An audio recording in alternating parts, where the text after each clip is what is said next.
Muchísimas gracias, Patricia, por la presentación, por tan amable referencia a mi persona y por invitarme en particular a este curso que veníamos hablando y viendo la posibilidad de participar por parte de la doctora Colombo desde hace unos meses que me insistía que iba a tener este curso y por lo tanto para mí es un enorme placer para estar aquí con todos vosotros. También es un placer haber escuchado al doctor Gustavo Aboso y creo que en ese sentido nuestras ponencias se van a completar y complementar, aunque en algunos puntos, como veremos, pues hay algunas diferencias de apreciación, lo cual hará el debate, yo creo, muy interesante. Eh, Sin lugar a dudas, la incorporación de la responsabilidad penal de las personas jurídicas es el cambio de paradigma más trascendente en el derecho penal del siglo XXI. Es decir, es una trascendencia, un cambio en la dogmática del derecho penal que afecta fundamentalmente a la noción de sujeto y a la propia teoría del delito. Que nosotros, como decía también antes el doctor Aboso, hemos trabajado y se ha elaborado una teoría del delito teniendo como sujeto, como sujeto principal, la persona física y por lo tanto una teoría del delito elaborada fundamentalmente para las personas físicas. De ahí que, bueno, haré algunas relaciones con estas cuestiones, cómo ha influido la noción del sujeto en la teoría del delito y cómo ahora podemos afrontar una teoría del delito con otro sujeto que tiene características muy diversas al sujeto persona física. Pero lo cierto es que estamos en una sociedad de riesgo y eso no es algo nuevo, es un concepto acuñado por Ulrich Beck en 1992, quien ya puso de manifiesto la visualización de la sociedad fundamentalmente en torno a los riesgos o los nuevos riesgos a los que se afronta en la vida en sociedad. Y en este sentido, surge como consecuencia de estas cuestiones también por aquella época una teoría crítica que fue a la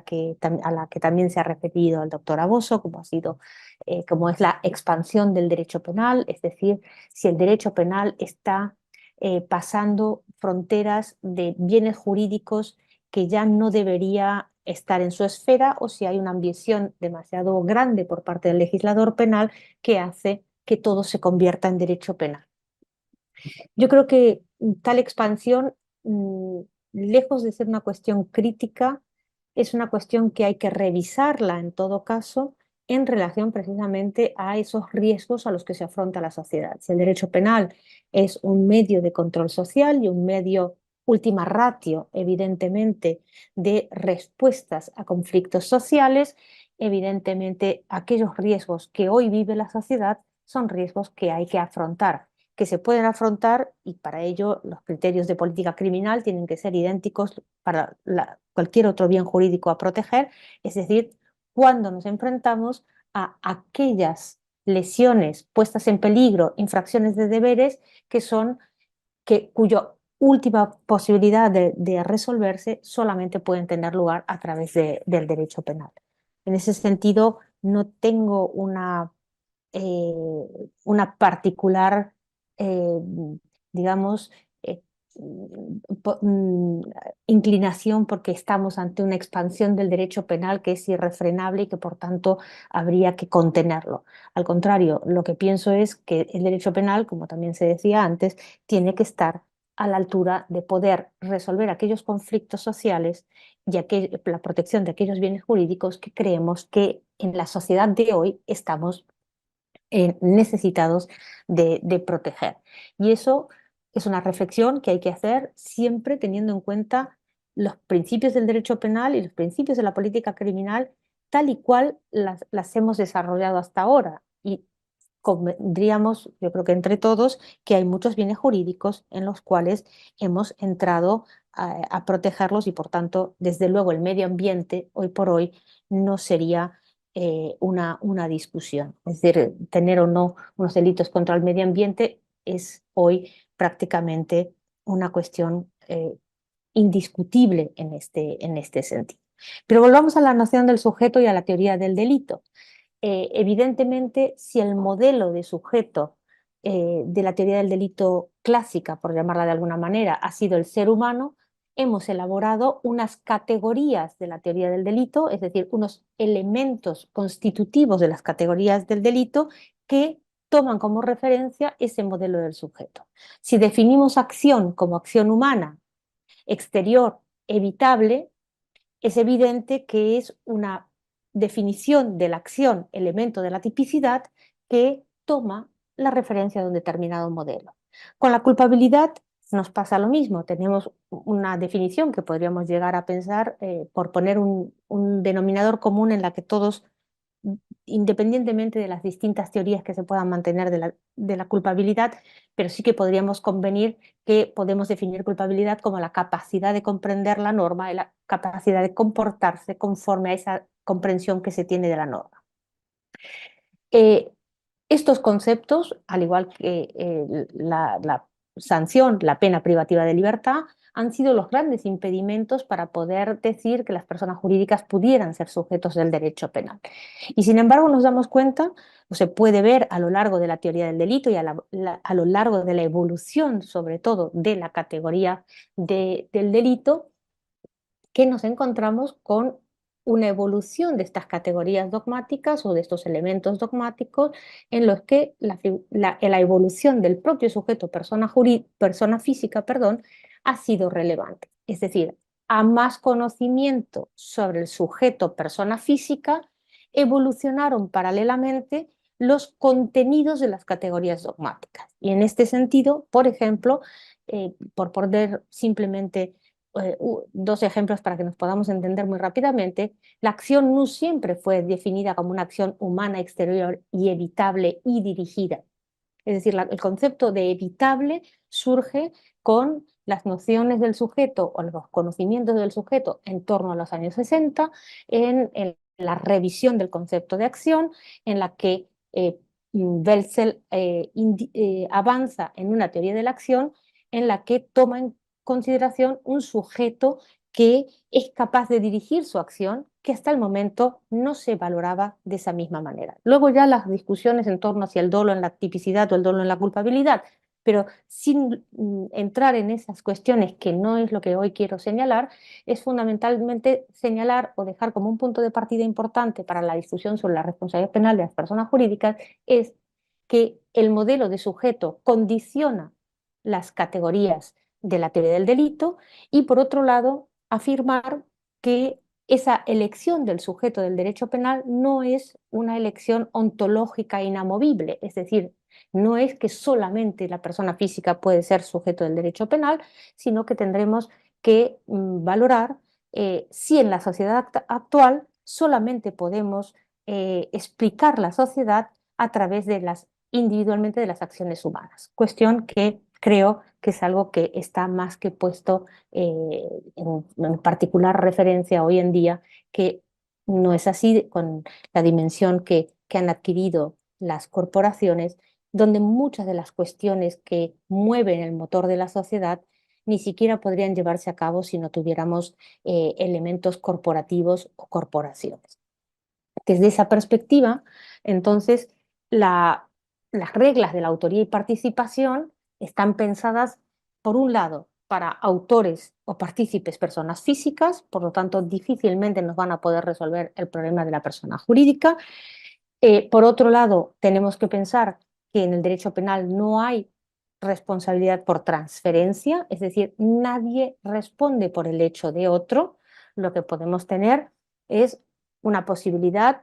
de estructuras como la de actuar en nombre de otro, pero eso nada tiene que ver con la responsabilidad penal de las personas jurídicas. Es una teoría que nos sirve para resolver los problemas de la autoría en los delitos especiales propios, es decir, cuando el tipo penal exige una determinada cualificación de la autoría que el sujeto que actúa no ostenta. Es decir, que sea el deudor, que sea el funcionario público. Por eso tenemos delitos especiales propios e impropios. En el caso de los delitos especiales propios, es decir, donde el Código Penal no tiene una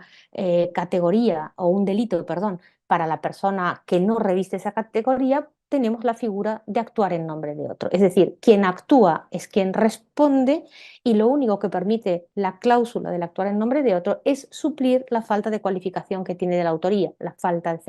de cualificación del autor, del deudor o del ser directivo o ser cualquiera de los delitos especiales propios con los que estemos trabajando. Por otro lado, las teorías dogmáticas para distinguir entre la autoría y participación también son distintas teorías que nos sirven para, en función de la estructura del tipo penal que estemos analizando. Es decir, cuando hablamos de la autoría o la coautoría funcional, es, en primer lugar, una teoría que me sirve para los delitos de dominio. Dicho esto, no significa que en todos los ámbitos pueda trabajar con una coautoría funcional del hecho si el delito no es de dominio. En un delito de infracción de deber, por ejemplo, no podría trabajar con una teoría del dominio del hecho porque ese dominio solamente lo tendría siempre el que infringe el deber y por tanto la participación no la podría definir como un codominio porque quien no tiene la cualificación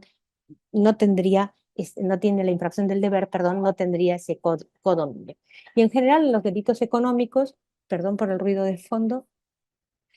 en general en los delitos económicos nos encontramos con diversas estructuras del tipo. Algunos delitos son delitos de resultado, pero trabajamos con delitos de peligro, caso de medio ambiente en particular, trabajamos con delitos de infracción de deber y tenemos diversas estructuras, por lo cual la teoría de la autoría y participación no siempre va a ser la teoría de los delitos de dominio. Esto en cuanto a las dificultades que nos ofrecen las categorías dogmáticas con las que actualmente se maneja el derecho penal en el ámbito de los delitos comunes. Si pasamos a la criminalidad de empresa, tendríamos que visualizar primero que estamos ante un sujeto totalmente diverso a la persona física y para ello creo que es importante tener en cuenta la obra de Schünemann, que en el año 79 publicó una de las primeras monografías sobre la criminalidad de empresa, Unternehmenskriminalität,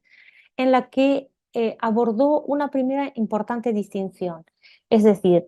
entiende que en la criminalidad de empresa hay que distinguir entre los delitos que se cometen a partir de la empresa, es decir, aquella que va a generar una responsabilidad de la persona jurídica y en su caso eventualmente también de personas físicas que han actuado,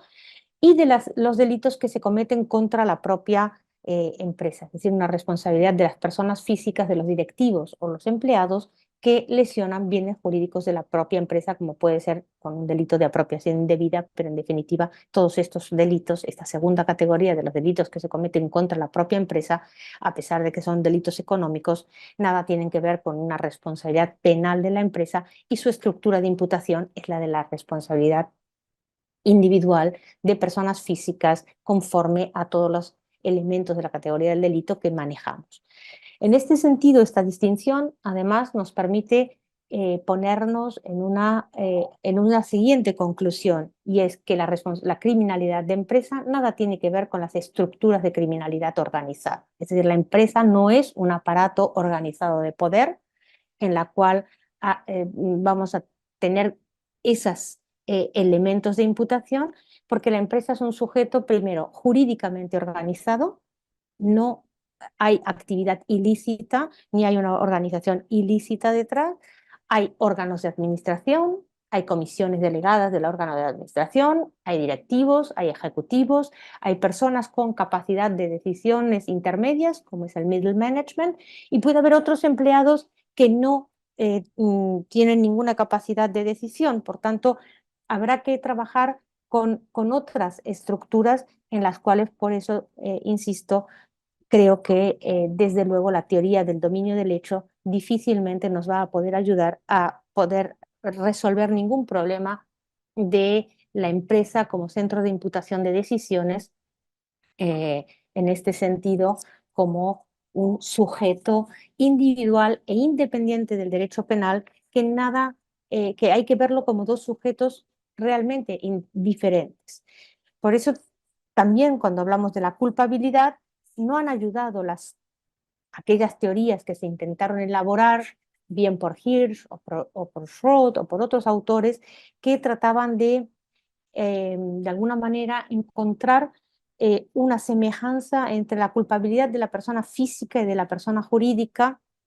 tratando de que la culpabilidad, la suma de culpabilidades de las personas físicas pudieran ser constitutivas de la culpabilidad de la persona jurídica, o incluso como Schroth, que llegó a proponer una posibilidad de culpabilidad colectiva. Y si hay algo que es individual en el derecho penal, como muchas otras categorías, es la culpabilidad. Es decir, la culpabilidad es una categoría de imputación estrictamente individual que no permite ni siquiera la autoría y participación, trasladamos la culpabilidad del autor al partícipe y por tanto difícilmente podemos pensar en ello en el ámbito de las personas jurídicas. Sin embargo, el concepto desarrollado por Tiedemann sobre la culpabilidad por defecto de organización nos permite un concepto interesante, importante, que yo creo que a día de hoy, desde que lo propuso Tiedemann en 1980 en relación a las sanciones administrativas, teniendo en cuenta que el derecho penal y el derecho administrativo sancionador son dos formas del ius puniendi del Estado y que por lo tanto requieren los mismos criterios de imputación, la culpabilidad por defecto de organización en el ámbito de las personas jurídicas es precisamente ese deber de organizarse en relación a los riesgos provenientes de su actividad empresarial en relación a los bienes jurídicos, en este caso penalmente protegidos. Si la persona jurídica tiene elementos obligados de organización jurídica que vienen de la ley mercantil, de la ley de sociedades de capital, en este caso, a todo ello se suman otras leyes que hoy obligan a la persona jurídica a organizarse como sujeto frente a los riesgos, de los cuales algunos son riesgos penales. Por lo tanto, todos esos elementos que configuran las obligaciones de organización de la persona jurídica eh, se vinculan o se pueden vincular mejor con ese concepto de culpabilidad de organización de las personas jurídicas. Es decir, que podemos hacer una siguiente conclusión y es, en primer lugar, que la determinación del sujeto es una cuestión previa a la elaboración de las categorías dogmáticas, que la elección del sujeto condiciona el contenido de las categorías dogmáticas, es decir, no estamos poniendo en duda la tipicidad, la antijuricidad o la culpabilidad, pero es evidente que el contenido de esas categorías dogmáticas tiene que ser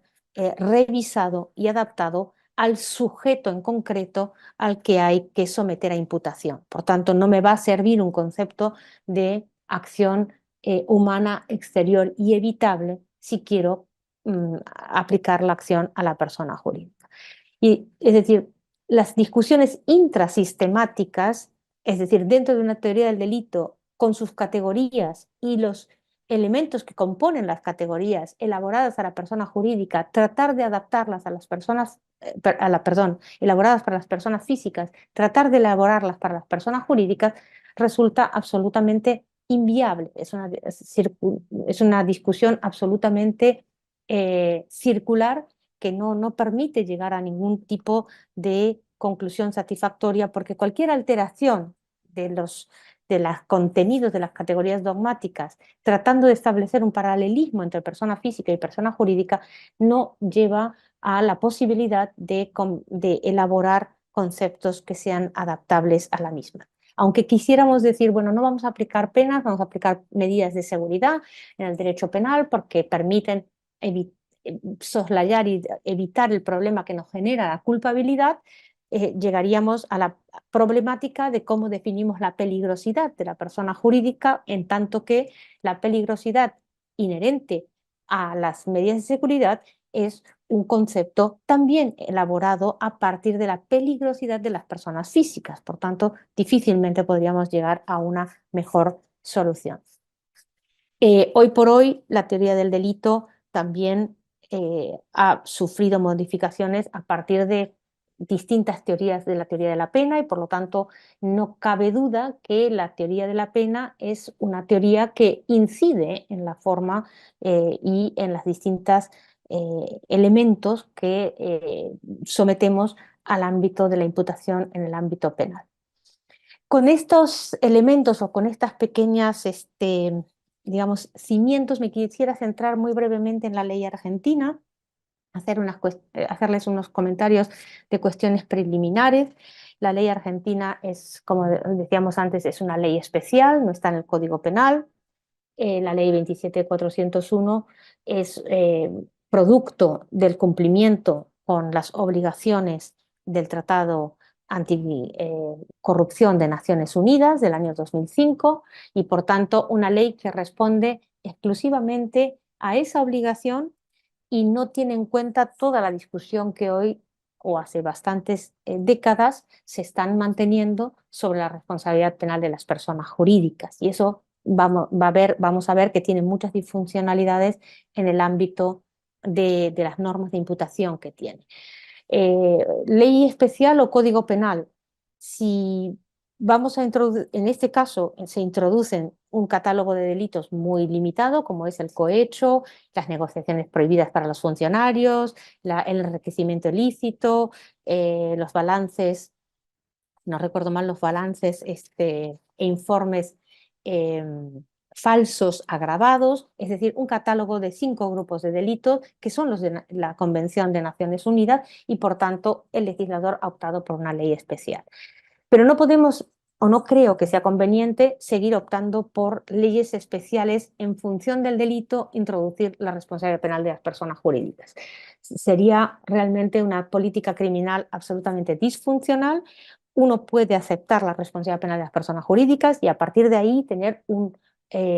catálogo de numerus clausus, avanzar lentamente en distintos ámbitos de delitos para la persona jurídica, como ha hecho la ley, que podría haberlo dejado exactamente igual, pero incorporado al Código Penal, y por tanto, en el ámbito del derecho comparado, sin lugar a duda, es el modelo que se utiliza, es decir, no trabajar con tantas leyes especiales, es trabajar con el Código Penal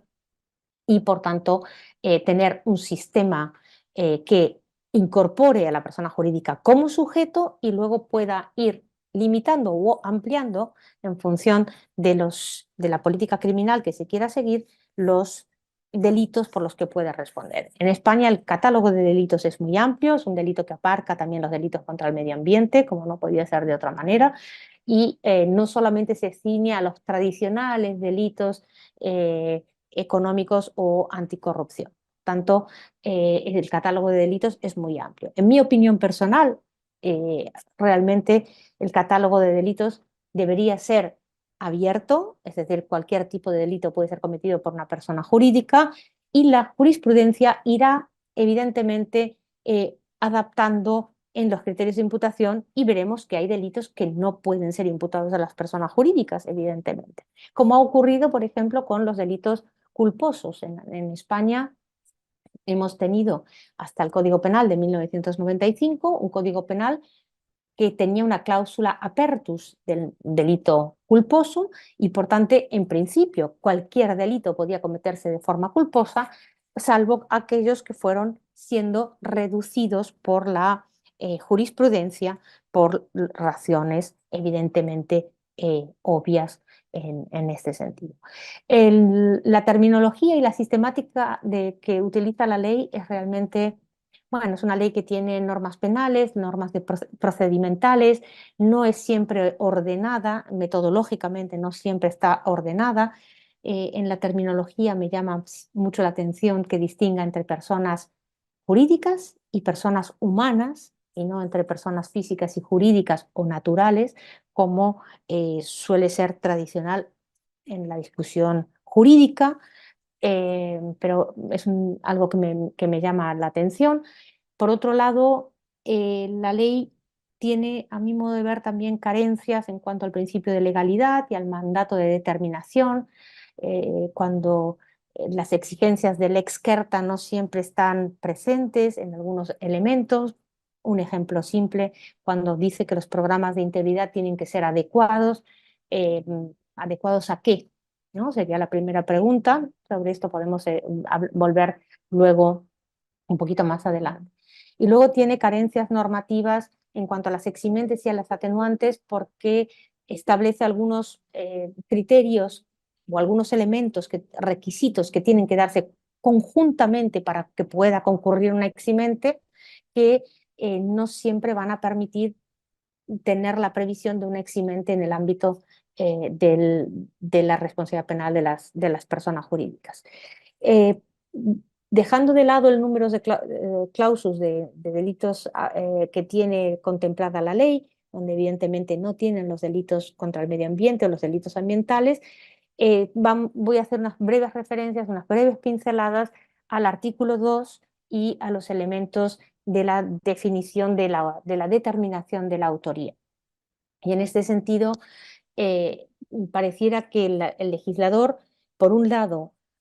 reconoce a la persona jurídica como sujeto del derecho penal y como sujeto independiente de derecho penal, es decir, conforme a un modelo de autorresponsabilidad de las personas jurídicas, en tanto que redacta o comienza el artículo diciendo las personas jurídicas son responsables por los delitos previstos en el artículo 1.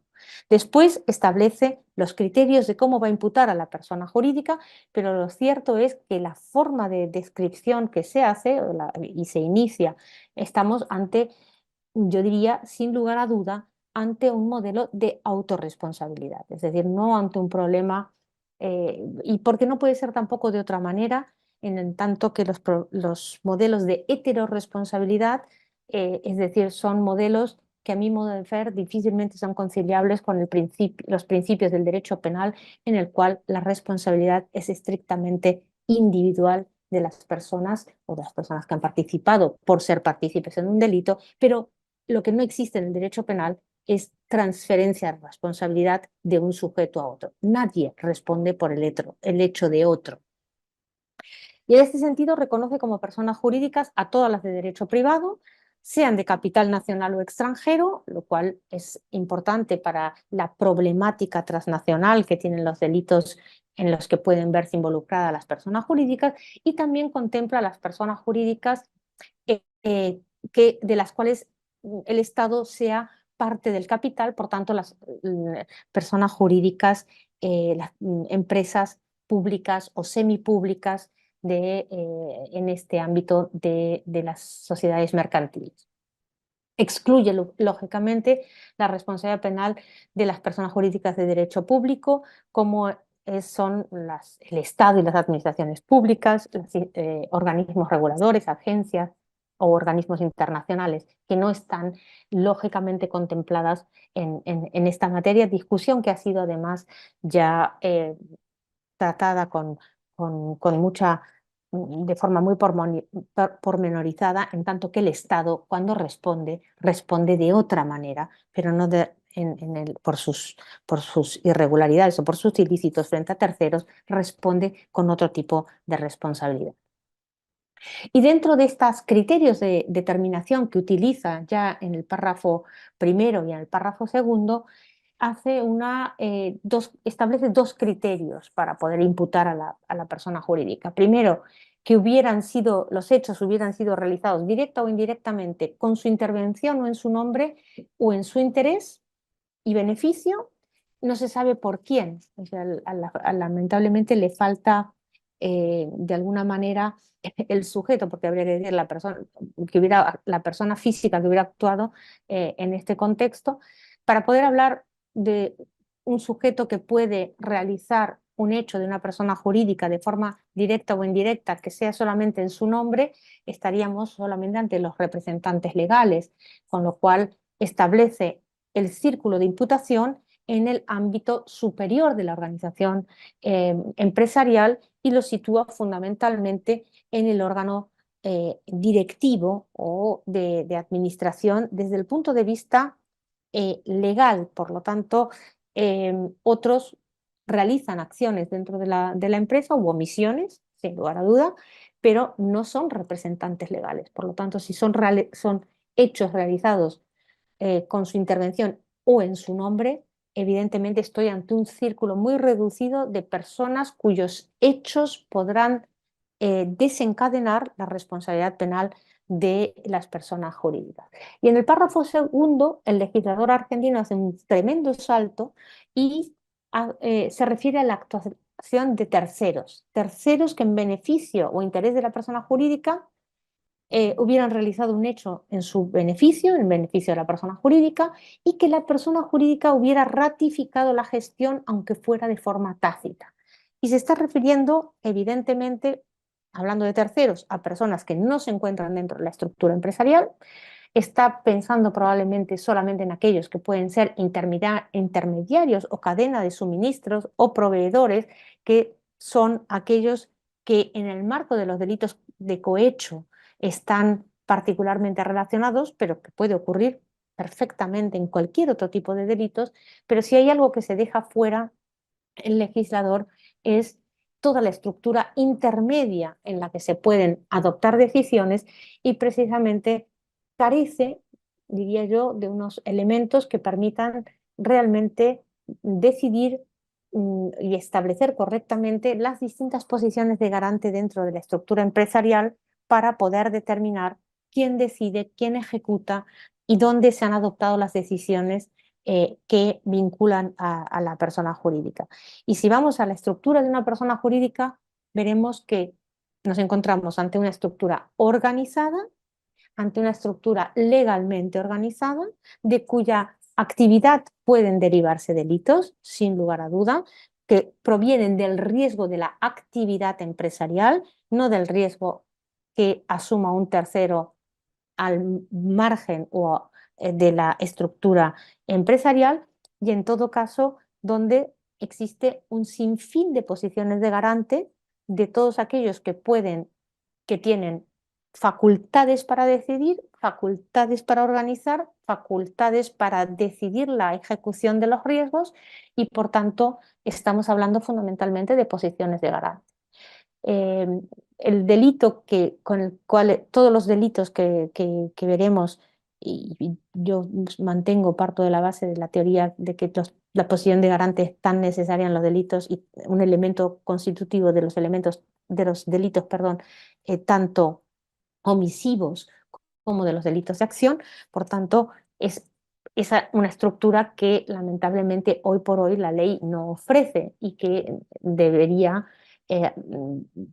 reformarse en ese sentido, cuando el Código Penal, si está en vías de ser reformado, pues opte por una reforma que pueda incluir además otros delitos que no sean necesariamente los de la Convención de Naciones Unidas. Y con esto terminaría aquí la exposición sobre las cuestiones que me parecen fundamentales en esta materia, y quedo abierto para las preguntas que me quieran formular. Muchas gracias.